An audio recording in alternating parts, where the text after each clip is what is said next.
Plano ko sanang libutin ang kalibutan kaso wala pala akong kwarta kaya nahuna-hunaan ko talaga na adto na lang ako sa sikat na lake dito sa Bukidnon. Kinuha ko na nga ang aking motor, pagtanaw ko sa aking ligid buslot pala. Nalilipay na nga ako dito kasi inayon na ni Tito ang aking ligid. Pagtanaw niya buslot pala ang aking ligid kaya hindi na ako nagpadugay-dugay. Nilinisan ko muna ang aking motor. Binulkit na nga aking ligid. Grabe, nagulat-hulat talaga ako dito kaya hindi na ako nagpadugay-dugay. Nagbao-bao na lang talaga ako.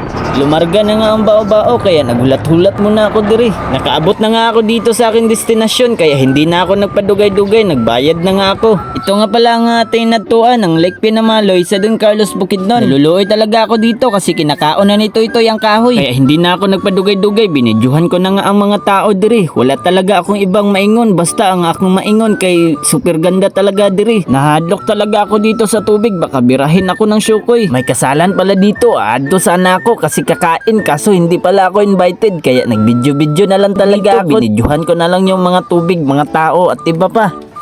Nalubat na nga ang drone ni Tito kaya hindi talaga ako mapakali. Binidyuhan ko talaga otro ang mga view dito kasi sobrang ganda talaga dito sa Lake Pinamaloy. Gusto ko talaga kumaon dito kaso di pala ako invited. Nagwanta ko na lang talaga ang aking kagutom kaya binidyuhan ko na lang yung mga kahoy dito at yung sarili ko. Nahadok na talaga ako dito kaya inestorya ko na lang yung sarili ko kaya nadesisyonan ko talaga na uuwi na lang ako baka may ukoy dito.